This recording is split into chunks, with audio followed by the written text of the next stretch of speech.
Baking soda is composed of sodium and a pH neutralizer which exfoliates the dead skin cells throughout the skin. The pH of baking soda helps to neutralize the acid-alkaline nature of the skin. It acts as an exfoliant that removes the cellular damage in the darkened skin. Regular application will make your skin whiter, softer, and shinier. It evens the skin tone and prevents the buildup from clogged pores. It deeply cleanses skin by absorbing the excess oil.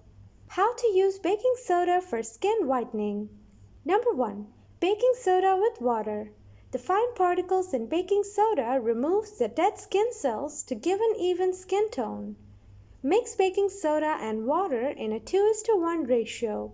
Apply this paste on the affected skin.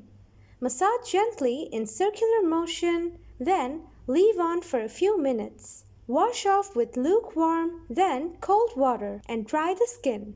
Apply 3 to 4 times a week. Note: rose water or buttermilk or almond milk can be used instead of normal water. You can add 1 drop of any essential oil for a relaxing effect. Number 2. Baking soda with lemon. Baking soda and lemon juice have bleaching properties that help lighten and fade scars. It also helps you achieve an even skin tone by getting rid of dead skin cells. Baking soda mixed with lemon juice has vitamin C that acts as a bleaching agent. Mix freshly squeezed lemon juice with half a cup of baking soda. Apply on the affected skin and rub it gently. Leave it on for a few minutes and wash it off. You can also add few drops of olive oil or any essential oil or honey. Or mix 1 teaspoon each of baking soda and lemon juice in 2 teaspoons of warm water. Apply with a cotton ball. Leave on for a few minutes.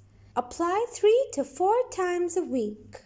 Number 3. Baking soda and apple cider vinegar. This is a potent combination as both the products are effective in brightening up the skin. Mix 2 tablespoons of baking soda to 3 tablespoons of vinegar. You can also dilute the vinegar with water if you have sensitive skin. Apply it on dark areas of the face and massage gently. This will help in exfoliating the skin. After it dries, wash it off with lukewarm water after some time. Use this recipe once or twice every week. This will remove all dead skin cells and also maintain skin pH. You can add a few drops of lime juice to this mixture too. As it makes the skin dry, following up with a moisturizer is must.